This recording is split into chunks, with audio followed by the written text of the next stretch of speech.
Hey, hello friends. Thank you for joining me today. My name is Dan. I'm an artist. And as I usually say, maybe you know that already. I should maybe work on that opening a little bit. The rest of the opening is I've got an imaginary movie director clapper here. Daily Art Adventure number 531. Some of you don't know, what does that DAA at the end of the title mean? Now you know. Daily Art Adventure. And I already got Creative Girl of Color. Hey, Dan. Hey, Creative Girl of Color. Thank you. What a cute name. Creative Girl of Color. Love it. Creative with color and of color both, I presume. Great name. All right, I hope to keep this video short, so I better stop horsing around and get right to work. I have a commission. Oil painting needs to be done in a couple days, and I'm tied up all day tomorrow, so I won't have any time to paint tomorrow. So I'm a little bit under the gun, which is all right. I've discovered as a professional artist for many years, sometimes it's actually better to be a little bit under the gun, because then you work well. Whereas if you don't have any pressure, you slow down, you think, oh, I got lots of time, and so on and so on and so forth. So that is not the case here. Let me describe this for you. And all this is hoping that the person for whom I am doing this painting isn't watching. That's fairly safe. She's not an artist, but it is a surprise. So if anybody knows Carol, and she heads toward her computer and logs on to me, kick her. Not really. Anyway, this is for Carol. I don't even know her last name, but I know who she is. Okay, here's the assignment. Ready? Let's start getting down to word. I appreciate your chats. I'll come back to you guys later. I think I've told you what I'm doing.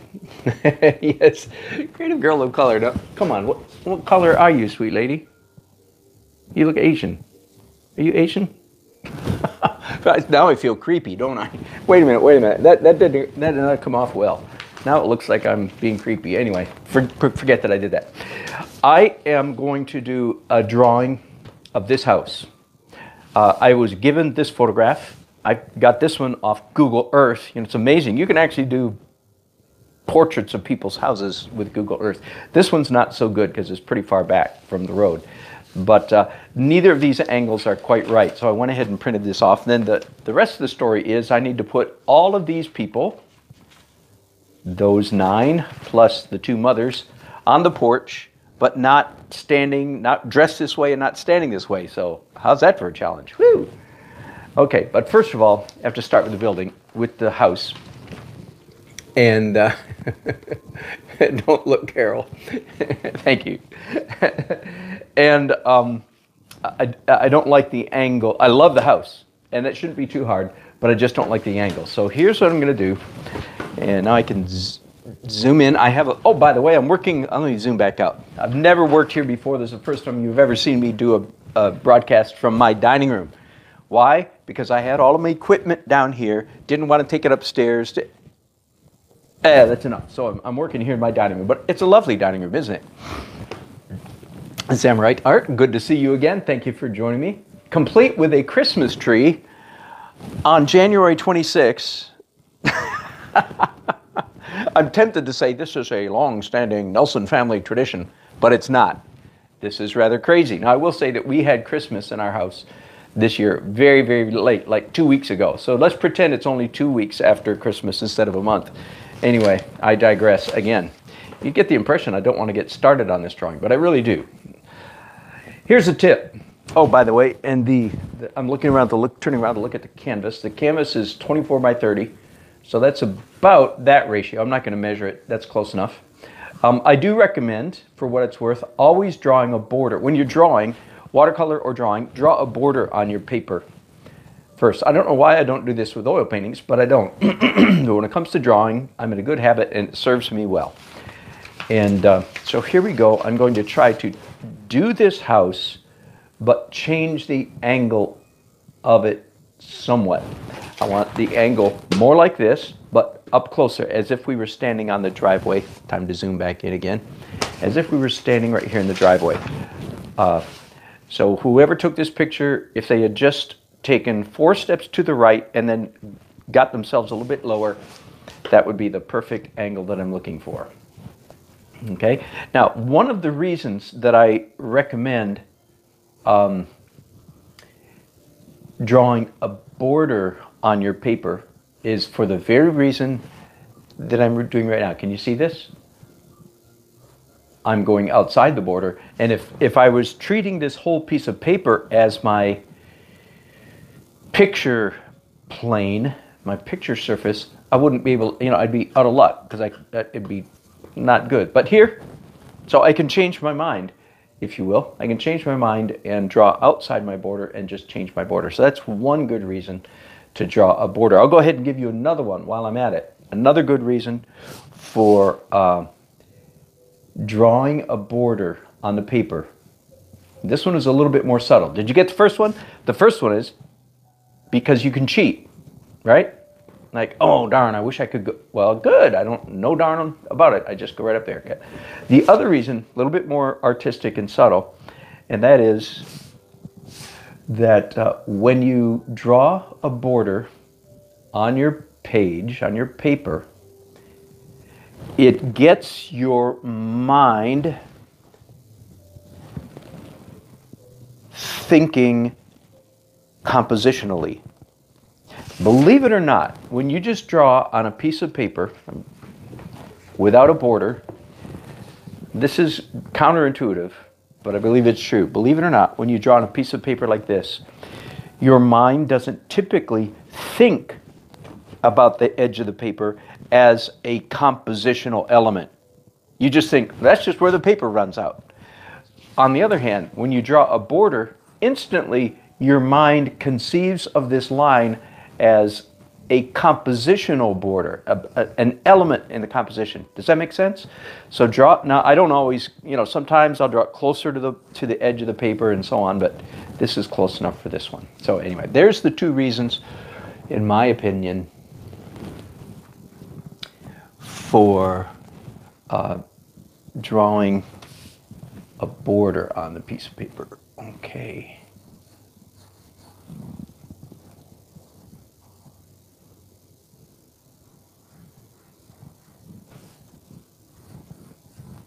Hi, David. Good to see you again. I'm not sure what that comment meant, but that's all right.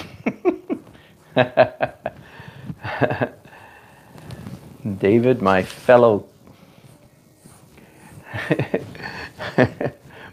Canuck. David, when I was in high school, I had a very sweet girlfriend. This is in Cleveland, Ohio, and she was Polish. And she was I ever since then had a innate respect for the Polish people. She was a lovely young lady from the young, lovely family, and so that one of the nicknames for a Canadian is a Canuck. And I don't know if that's like an insult. David, help me out here. I don't think it is, but it might be offensive if Yanks call Canadians Canucks. You know what I mean? But my guess is they can call each other Canucks with impunity. But anyway, she was a girlfriend, sweet girl, had a delightful. It started well and ended well, happily. And I didn't marry her, but it ended departed as very good friends, and would be to this day if I was in touch with her. Anyway, she got in the habit of calling me a Canute instead of a Canuck. She called me a Canute. So to this day, whenever I want to make a reference to a Canadian who's a Canuck, the word Canute always goes through my mind. So, in fact, she called me a crazy old Canute. Just if you want to know the rest of the story. Anyway, so welcome, David, my good Canute friend. And a Quebecer.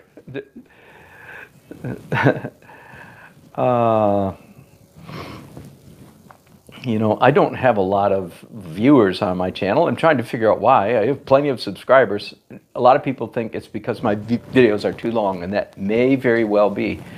But be that as it may, I sure do have good friends on my channel. Lots of regulars, and from all around the world. And as you know, Your company is just an absolute delight to me. So thanks for joining.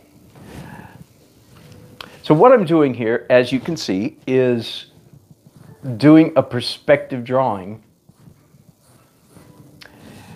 And it's very possible, especially because I'm sitting down. Let me point out something. I've said this before, but let me make sure I'm clear, that I have discovered that if you want to make a lot of mistakes in your drawing, do them sitting down. Because you tend to make a lot more mistakes than you do when you're standing up. That's why when I'm really on point, when I'm really working, like at a wedding or a corporate function, painting, doing a live painting, I never sit down. I'm always standing up, and I don't screw up as often. Hang on just a second. I know what I'm going to do. So the way to find out if I'm screwing up is to look in a mirror. So hang on, I'm turning on my backup phone. By the way, this backup phone has ended up being worth its weight in technology. It's been really, really helpful to me to have a second phone. Who'd have thunk it, I say? It's turned out to be very handy. I'm about to use it again.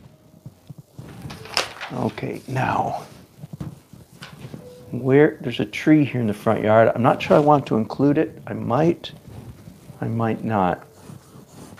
My backup phone is in the process of booting up, okay?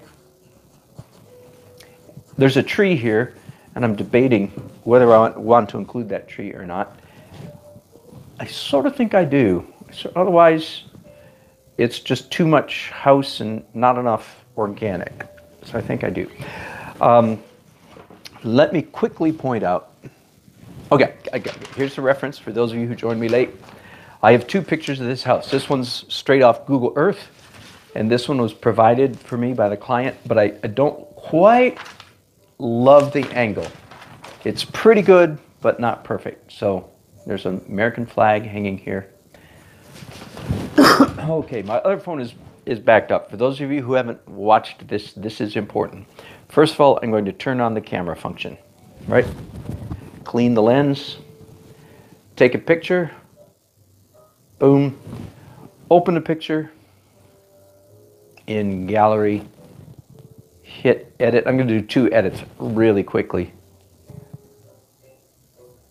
Come. There we go. First of all, I'm going to crop it so it's more closer to the proper size, cutting out some of the background. Okay, and let me increase the contrast just so maybe you guys can see the image a little bit better. Whoa. Saturation down to 0. Brightness a little bit darker and a little bit more contrast. Okay, can you see that? Let me zoom in just a little bit more because I do want you to see this. Okay, I'm going to save it, and I'm going to edit it again. Let me hold it this way so the image gets bigger. Okay, here we go. Edit. Transform. And flip horizontally. Boom. All right, you see that? I'm going to do it again. Boom. See that? Flipping horizontal. You got that? All right. Now, and let's save this. This now is a mirror image. It's as if I looked at this in a mirror. And why is that important? Because many times, I'm going to go back to holding it this way. Many times when you see any drawing, especially portraits, but anytime you see any drawing in a mirror image, you go, oh, you see mistakes you didn't see earlier. And I already see a couple. Okay, one is this line's a little too high, and this line needs to come up a little bit further. Therefore, this post comes up, this corner of the wall comes up further. These railings are too steep. Do you see that? So I'm seeing all this in the mirror image. That, to me, looks like that's just about it. So that's not bad. I didn't do too badly on that one. Although I do see from it that I want to move this tree over. Now I'm probably cheating reality a little bit, because I think, according to this photograph, if I were standing here, this tree would actually be further to the left than it is. But it's not coming out well in the composition. So I'm going to cheat and move the tree to the right a little bit, which then does let me get this stair railing back in, which is a good element.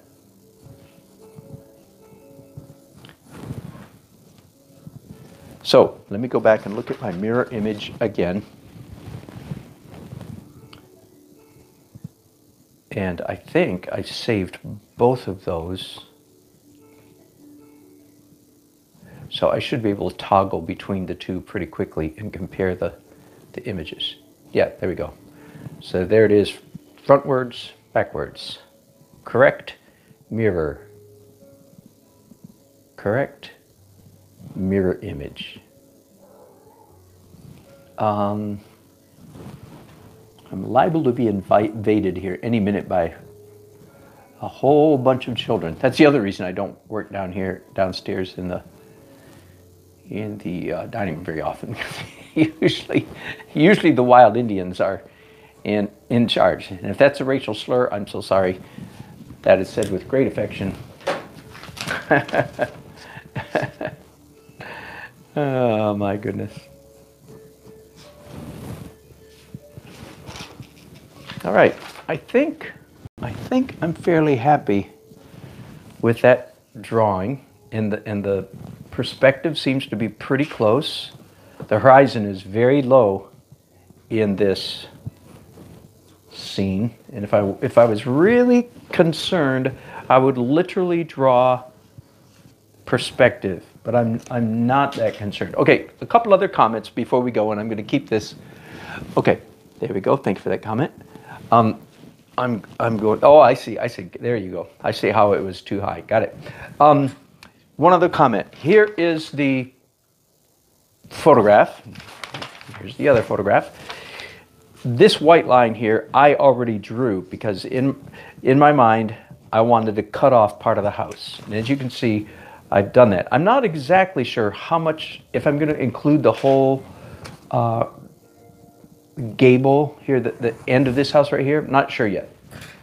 I will help myself if I'll erase this line and just see how I like the feel of that. Okay, one rule of thumb. Anytime you want a building to feel tall, which this is not a tall house, but because the angle is so low, and I've got to fit all the people on the porch yet, and I'll work on that in a minute. Because the angle is so low, it does have a sense that the house is tall. Are you with me? If you want something to feel tall in your painting, this is counterintuitive. Please pay attention to me. Want something to feel tall? You cut the top off it. Let me do a quick sketch.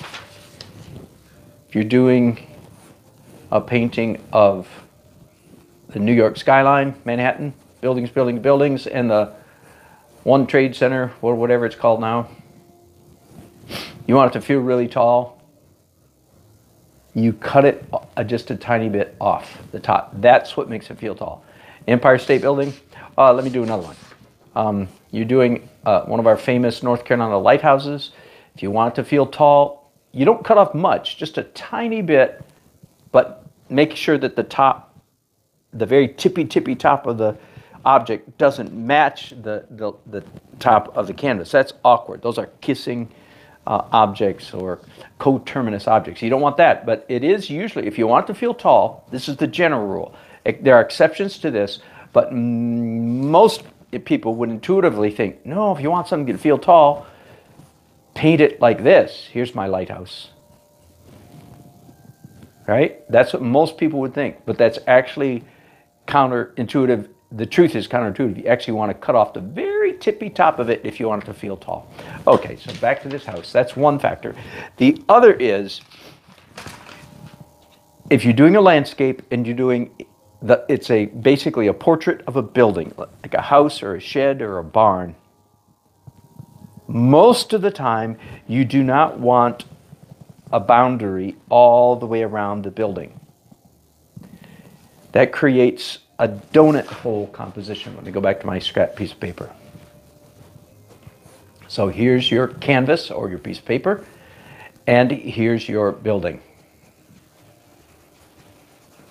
Okay, can you see that that is not a happy composition? It's a donut hole.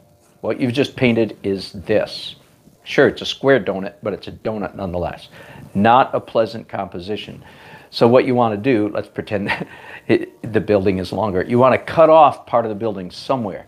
Now, it's not a donut hole. Now, it's this. See, and this is a happy composition. You with me? So you almost always want some part of the building, if a building is very prominent, like, you know, many people, they want to paint their grandma's house, they want to paint some house for somebody, and so on and so forth. And again, their intuition is to paint the whole thing. Not a good solution. Let part of it go off the canvas. Then it's a pleasant feeling to the composition. All right, I believe I'm going to end this broadcast right there then, because you've seen me work out some of the issues. I double-checked my perspective only with the mirror image using my backup phone. I will think a little bit here about lighting. And after I stop this broadcast, I'm going to fit 8 people, or no, 11 people on this porch. They're not going to be portraits. They don't have to be recognizable per se, other than, you know, general hair, color, body type, and so on and so forth. I'm not doing portraits of 11 people, but I do want to do 11 people. So, and clearly, I want the light coming from the right, just the way it is in both of the photographs that I have. All right. Let me look at your chat comments, which I appreciate very much. Here they are. I'll let you even see them right here. Fabio Cici. I'm assuming I'm saying that right. From Brazil. Thank you very much. Good to have you. Let me zoom out a little bit so you can see me. I think you're a new viewer, Fabio. I hope you subscribe. Good to have you on board. Uh-oh. David lost me. I hope you got back, David. Creative girl of color. What a great question. How long have I been married? Nearly 39 years. 38 very happy years. My wife and I still like each other a lot. Or I usually say, tongue-in-cheek, we like each other most of the time. Which is more technically true. But we're very, very, very happily married. And Lynn, thank you. I showed you then the reference. Drawing a house. Acid Lace, you missed a lot of streams. Be sure you hit the bell, right? I'm not sure why you don't get it, but... Oh, thank you, Creative Girl of Color. I'm glad you are okay with my long videos. I appreciate that very much. Susan Zering already said hi to you. Thank you for signing on. David must listen to an audiobook called Thinking Big. Cool. I'll take that recommendation very seriously, David. And there you go. Bottom front porch long. Say at bottom front might be a little bit long. Okay, I'll check on that too.